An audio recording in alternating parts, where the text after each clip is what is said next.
What does a 75-year sports curse sound like the moment it finally breaks? For 75 years, Ireland's Mayo Gaelic football team carried the weight of a legendary, unbroken curse. Then the drought finally ended. Published on 16 August 2026, this piece from Defector captures the strange emotional hangover that follows a sporting miracle. The article pauses on what happens the day after the impossible actually occurs. It asks how anyone is supposed to process the end of a perfect story, especially when it comes with eerie, real-life coincidences that make a game feel like actual magic. Written by Dave McKenna in Defector. Narrated for Arva. The story gods have been good to me in my decades of typing for a living, but never better than with the Mayo football tale, which has consumed all of Ireland, and me, since the final 45 seconds or so of the historically downtrodden team's July 26th All-Ireland Championship win over supposedly unbeatable Kerry. I knew even in the moment that getting to watch Mayo end its 75-year championship drought in person was a privilege, and it's left me ruined for other sporting events, for now, and maybe forever. I wore my media bracelet saying Croke Park, 26/7/26, for a week before cutting it off because I could smell it. But I can't let go of what took place. All I want to talk and write about is the match. I'm still weepy every time I watch the highlight reels or hear the Mayo fans in the stadium sing "To Win Just Once" or "The Green and Red of Mayo." And I watch and listen a whole lot. You should too. Here are some of the broadcast calls. Take them in. You don't need to know a dang thing about the rules or history of the game to get caught up in the euphoria and understand my "what do I do now" state. Just click play. "Oh my God! Oh my God! Delirium! Delirium!" yelled Stephen Grealis, a commentator for Midwest Radio, as the final seconds ticked off. The famine! The famine is over! The famine is over! The curse be damned! Hit the nuclear button! Mayo have won the All-Ireland!" His colleague in the booth, Martin Carney, shrieked through a hilarious comparison of Mayo's win and Neil Armstrong's original moonwalk that he just had to get out. He uttered the immortal phrase, "One small step for man, one giant step for mankind," said Carney. "Today, this is a giant step for Mayo football. This is remarkable. A team of heroes, invincible." "This is simply wonderful." Carney started crying when his commentary was first played back for him a few days after the match. "As I watch this, I'm crying too, Marty. Everybody's crying over what Mayo did." Grealis and Carney, who are famous now for their lunar and famine calls, are part of Mayo's hometown broadcast, so you'd expect over-the-top euphoria. But their level of rapture was the rule, not the exception, among all commentators. "Holy God!" screamed Thomas Niblock, the wondrous lead presenter of BBC's football programming, as the impossible became real. "Of all the things we've seen in our lives, has this topped the entire lot?" Then there was Marty Morrissey on the GAA's flagship broadcast on RTE, Ireland's government-owned national network. "All the jokes about Mayo being losers, delete, delete, delete," Morrissey said. "This hasn't happened in 7 decades and 5. Generations of Mayo people have lived and died and not seen what you are now seeing on your television screens. But wherever you are in the world right now, you are with us in Croke Park. This is happening." Morrissey's euphoric call was heard by essentially all of Ireland. The RTE telecast averaged a reported 82 share, meaning 82% of available viewers were tuned in. That's a higher share than the 2026 Super Bowl, which according to Nielsen registered a reported 82 share in the US. The great Robert Seidman, a ratings guru who founded the website TV by the Numbers, told me he'd guessed that the only programming in America to ever draw a share here higher than the Mayo match got in Ireland was coverage of Armstrong's moon landing. Though he added, "I would chalk that off mostly to pawn size." I've read and reread all the printed write-ups of the match and its meaning. Their words are as over-the-top as the broadcasters. Was Mayo winning the All-Ireland the greatest thing that ever happened? The Irish Examiner asked its readers in a July 31 headline. Mayo's thrilling victory united a nation, read the headline of an August 2 think piece in the Irish Times. From the same paper, Mayo's win was one of the most joyful national episodes since the foundation of the Republic, headlined another Times story. And this hyperbole isn't coming from sports bloggers. The latter essay was written by Keith Duggan, now the US-based White House correspondent for the Times.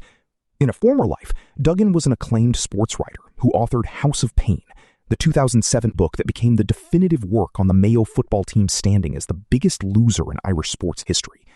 Mayo went winless in 7 more finals matches after the book. With every viewing and rereading, I pinch myself. What a story! Back to me and the story gods. I got into Mayo football after being contacted by producers with the BBC in 2022 and asked if I'd be interested in working on a production about Gaelic football.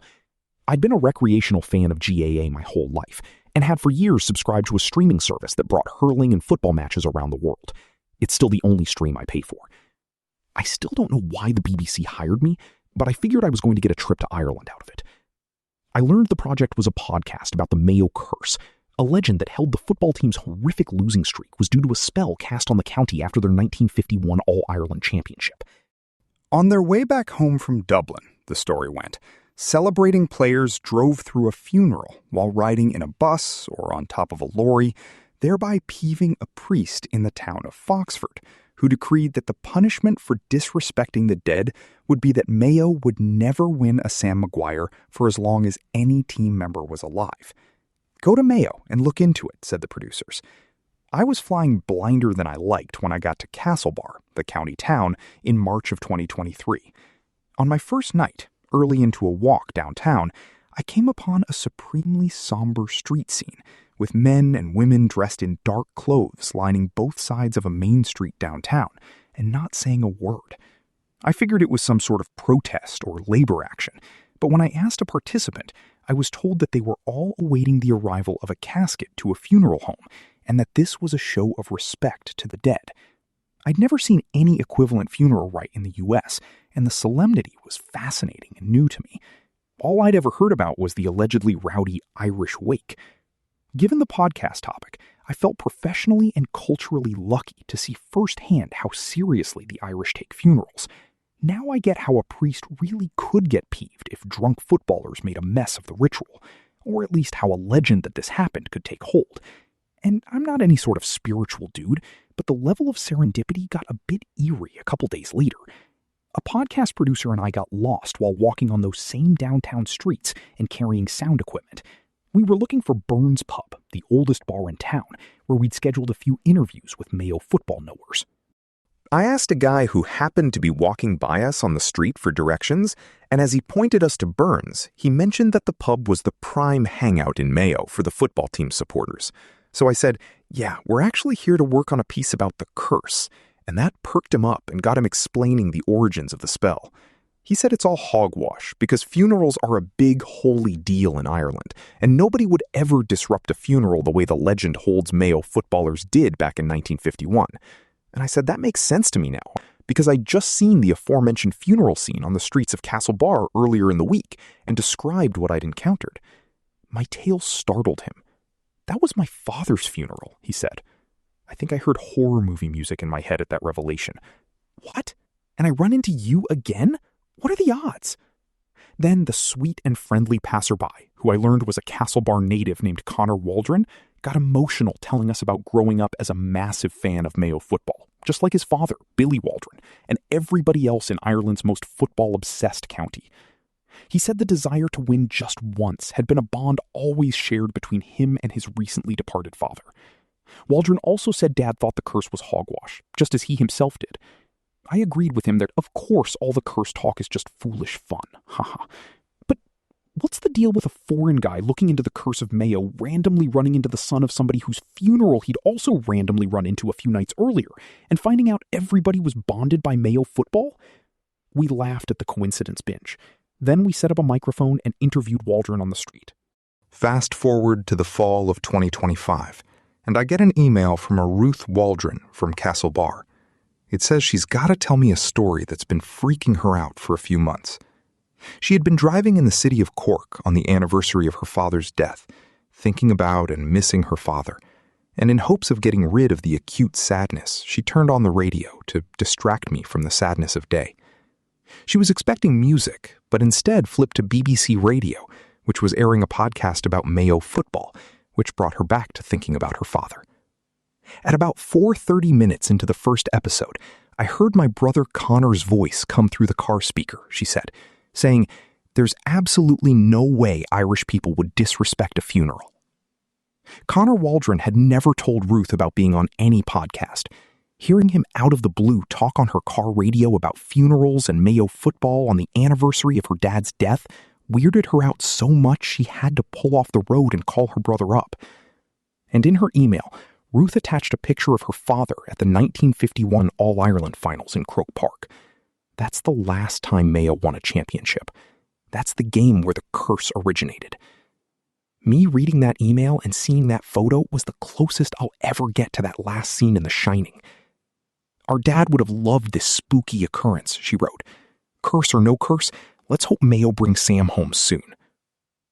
On July 26th in Dublin, in Mayo's first appearance in an All-Ireland final since the last player from the cursed 1951 player died, that's exactly what happened. And I was there, thinking a lot about Connor and Ruth Waldron and how much that was going to mean to them. I'll never be the same. Thank you, Story Gods.